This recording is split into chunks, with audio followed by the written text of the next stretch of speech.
Bonjour à tous et bienvenue à Catch Club. On se retrouve pour les résultats de SmackDown du 24 juin 2022 et hier soir, on aurait dit que la WWE ne savait pas quoi nous raconter, ils n'avaient pas d'idée, ils n'avaient pas d'angle.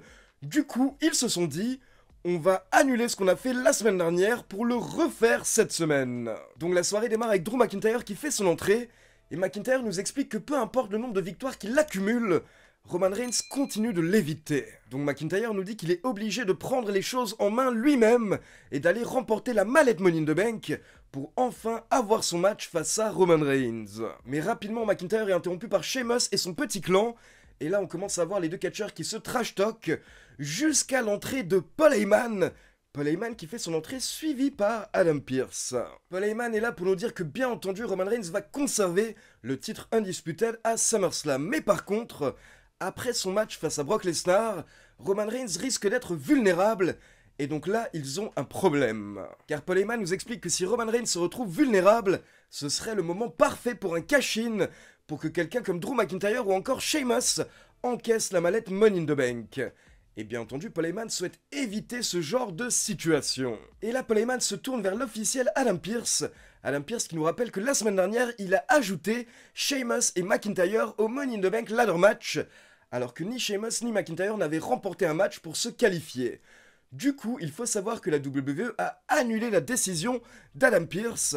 Et donc Adam Pearce explique que Sheamus et McIntyre sont retirés du Money in the Bank Ladder Match. Mais attention, McIntyre et Sheamus ont encore une chance de se qualifier, et pour ça ils vont devoir coexister et battre les Usos ce soir lors du main event de SmackDown.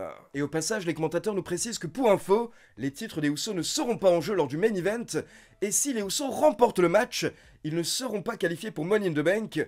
En gros, le rôle des Usos ce soir, c'est simplement de bloquer McIntyre et Sheamus afin de protéger Roman Reigns.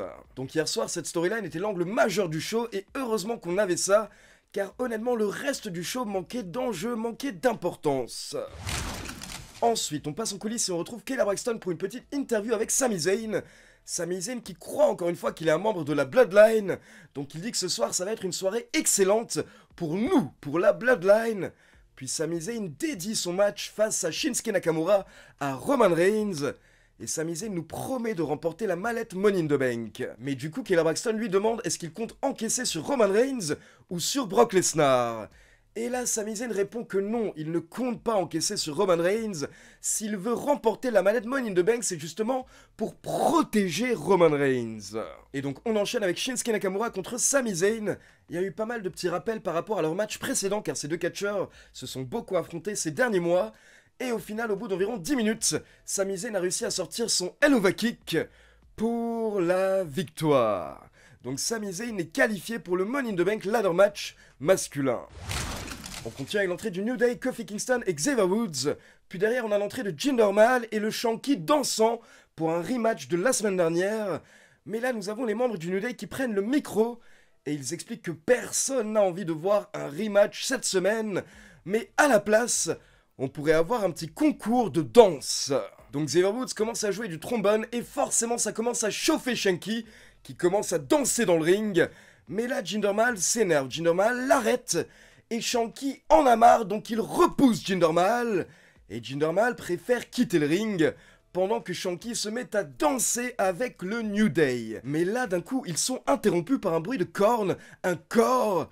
Et en fait c'est le retour des Viking Raiders. Donc le New Day et Shanky se tournent vers l'entrée, mais les Viking Raiders arrivent par derrière, ils détruisent Shanky et ensuite ils se débarrassent de Xavier Woods et de Kofi Kingston. Donc bon, c'est un énième retour pour les Viking Raiders dans le roster principal, ça fait des années qu'ils sont là, mais malheureusement j'ai l'impression que je n'ai jamais rien vu des Viking Raiders dans le roster principal, ils n'ont jamais réellement été mis en avant. Donc là, on espère que cette fois-ci, en tant que heel, ça va enfin marcher. Car perso, je suis cette équipe depuis des années, depuis le circuit indépendant. Et clairement, ces deux mecs sont des monstres. Ils méritent de pouvoir nous montrer ce qu'ils valent réellement. Ensuite, on passe en coulisses et on retrouve Sonya Deville qui va voir Adam Pearce dans son bureau.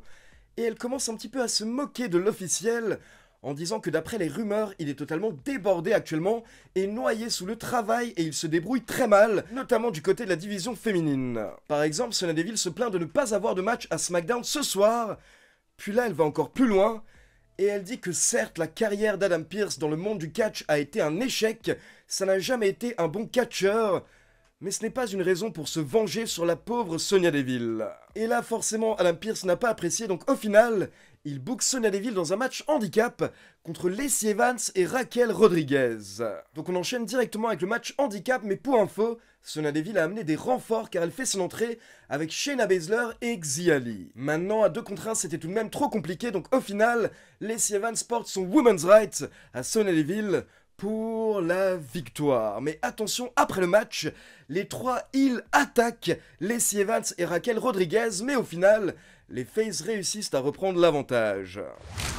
Ensuite, on passe en coulisses et on a les Street Profits qui se baladent, et donc ils ont croisé Drew Gulak ou encore Madcap Moss. Puis derrière, on enchaîne avec l'entrée de Ronda Rousey, mais en réalité, c'est Natalya qui était déguisée en Ronda Rousey et qui fait son entrée avec une poussette. Donc là, on était sur de la parodie, Natalya qui se moque de la championne. Du coup, forcément, Ronda Rousey a fait son entrée. Et elle a expliqué que Natalya manque tellement de talent et de charisme que le seul moyen pour elle de se prendre pour une main eventeuse, c'est de se déguiser en Ronda Rousey. Puis au final, Ronda Rousey a attaqué, mais Natalya s'est défendue en jetant la poussette sur la championne de SmackDown. Puis on passe à l'un des meilleurs moments de SmackDown depuis quelques semaines, car nous avons Ludwig Kaiser qui nous présente der Ring General Gunther, le champion intercontinental qui devait affronter Ricochet hier soir dans un rematch, car je rappelle justement que Gunther a battu Ricochet pour lui prendre le titre intercontinental, et malheureusement hier soir l'ancien champion n'a pas pu faire grand chose, et au final, Gunther porte un powerbomb au bout d'environ 3 minutes pour la victoire. Ensuite, on passe en coulisses et on retrouve Kayla Braxton avec Paul Heyman. Et Kayla Braxton dit à Paul Heyman qu'au final, tout ce qu'il a organisé ce soir avec Sheamus, McIntyre et les Usos, ça pourrait rendre un énorme service à Brock Lesnar si jamais c'est lui qui devient champion à SummerSlam. Et là, directement, on sent que Paul Heyman n'apprécie pas cette question, mais ils sont interrompus par Sami Zayn. Sami Zayn qui dit à Paul Heyman qu'il n'a pas à répondre aux questions de Kayla Braxton. De toute manière, Kayla Braxton cherche simplement à foutre la merde. Un peu plus tôt, lors du show, elle avait sous-entendu que Sami Zayn va encaisser sa mallette Money in the Bank face à Roman Reigns. Mais là, Sami Zayn précise que non, il n'encaisserait jamais contre son chef tribal. Du coup, Paul Heyman est content et il met son bras autour de Sami Zayn. Par contre, là, Sami Zayn ouvre un peu trop sa bouche et il dit qu'il est prêt à encaisser sa mallette sur Brock Lesnar. Et là, Paul Heyman n'apprécie pas. Il n'apprécie pas que Sami Zayn imagine pendant un instant que Lesnar puisse battre Roman Reigns. Donc au final, Paul Heyman enlève son bras du cou de Sami Zayn et il commence à le fixer de manière chelou de très près. Ce qui fait que là, Sami Zayn est gêné, il ne sait plus quoi faire. Et donc au final, il s'en va. Puis on enchaîne avec un nouveau match de qualification pour Money in the Bank. Et à la base, on devait avoir Shotzi contre Aliyah. Mais au final, Aliyah a été remplacée par Tamina, car les commentateurs nous précisent que Aliyah s'est apparemment blessée. Du coup, on a une victoire assez facile pour Shotzi qui a battu Tamina avec un DDT en environ 2 minutes. Donc c'est bon, Shotzi est dorénavant qualifié pour le Money in the Bank Ladder Match féminin. Ensuite, avant de passer au main event, on a 2 segments. Et là, d'un coup, on voit un spotlight dans le ring, donc apparemment, on va enfin connaître les poulains de Max Dupri. Mais au final, pas du tout, car on retrouve Max Dupri en coulisses dans le bureau de Adam Pearce. Et il nous dit que Adam Pearce a encore une fois fait une connerie, car cette semaine, il a oublié de préparer des vestiaires avec la bonne température pour ses poulains. Donc au final, on va encore devoir attendre jusqu'à la semaine prochaine pour découvrir les poulains de Max Dupri. Et honnêtement, je ne sais pas pour vous, mais personnellement, je suis déjà totalement saoulé d'attendre. Je ne comprends pas c'est quoi ce délire avec la WWE de repousser certains segments, parfois pendant plusieurs semaines, voire même plusieurs mois. Car là, honnêtement, on n'attend pour rien. Et les segments avec Dupri et Adam Pearce pendant ce temps ne servent littéralement à rien. Donc honnêtement, au bout d'un moment, arrêtez de nous faire attendre pour rien et lancez les storylines. Puis on repasse dans l'arène et là, on a le commentateur Pat McAfee qui nous fait un speech. Il nous explique à quel point il aime son job à la WWE et à quel point le catch est une passion pour lui. Et Pat McAfee commence à nous parler de Corbin et du coup de pression que Corbin lui a mis la semaine dernière et il n'a pas du tout apprécié. Donc Pat McAfee se chauffe et il challenge Happy Corbin à un match à SummerSlam. Donc bon, on l'avait clairement senti la semaine dernière quand on avait eu le face-à-face entre Corbin et Pat McAfee. Mais comme je vous l'avais dit la semaine dernière, personnellement j'ai hâte de voir ça, car tout ce que fait Pat McAfee est génial habituellement. Et donc on passe au main event, nous avons Sheamus qui fait son entrée avec les Brawling Brutes, puis derrière nous avons Drew McIntyre qui fait son entrée, et donc les deux catcheurs vont affronter les Usos. Et attention, au bout d'environ 10 minutes, on a la plupart des catcheurs qui sont à l'extérieur du ring, et là on a Sami Zayn qui sort de nulle part pour aider les Usos, pour aider la Bloodline, donc il veut se jeter sur McIntyre.